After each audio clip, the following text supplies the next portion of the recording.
Hello guys, আজকে আপনাদের দেখাবো 5-7 কেজি ওজনের পেঁয়াজু কীভাবে তৈরি করে।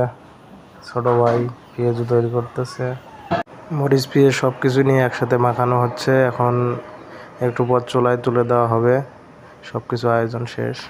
সুন্দর করে মরিচ বাটতেছে, দেখেন আপনারা। মরিচ বাটা শেষে মরিচগুলো ওখানে দেওয়া হলো।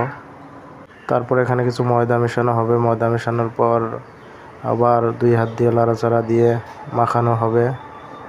এই যে ছোটো ভাই মাখাইতেছে সুন্দর করে মিশ্রণ করে, তারপর চুলায় তুলে দেওয়া হবে।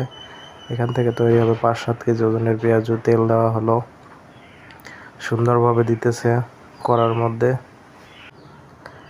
মধ্যে দেওয়া শেষে এখন কিছুক্ষণ লাড়াচাড়া দেওয়া হবে, উল্টে দেওয়ার পর লাল লাল একটু ভাব আসতেছে।